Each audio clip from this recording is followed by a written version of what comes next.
Saya Graciela Tera Samapati dari kelas 9B akan menjelaskan tentang spermatogenesis dan oogenesis. Pertama-tama saya akan menjelaskan tentang spermatogenesis. Spermatogenesis merupakan proses pembentukan sperma pada pria. Berikut adalah skema pembentukan sperma. Dimulai dari sel induk sperma atau spermatogonium yang bersifat diploid yang mengalami pembelahan secara mitosis menjadi spermatosit primer yang juga bersifat diploid.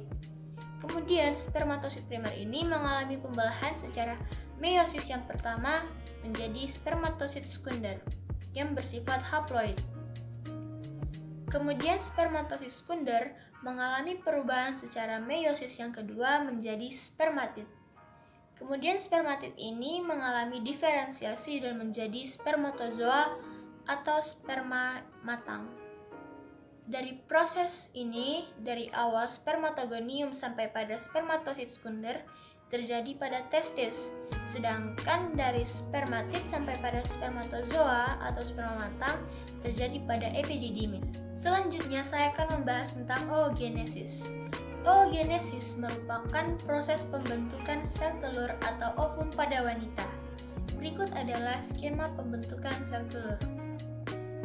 Dimulai dari sel induk telur atau oogonium yang bersifat diploid yang mengalami pembelahan secara mitosis menjadi oosit primer yang juga bersifat diploid, yang kemudian mengalami pembelahan secara meiosis yang pertama menjadi dua buah sel yang berbeda ukurannya, yaitu oosit sekunder yang bersifat haploid dan juga badan polar 1 yang bersifat haploid.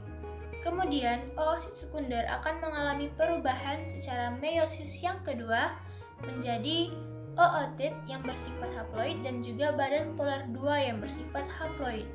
Badan polar pertama akan mengalami pembelahan menjadi badan polar atau polosit yang bersifat haploid.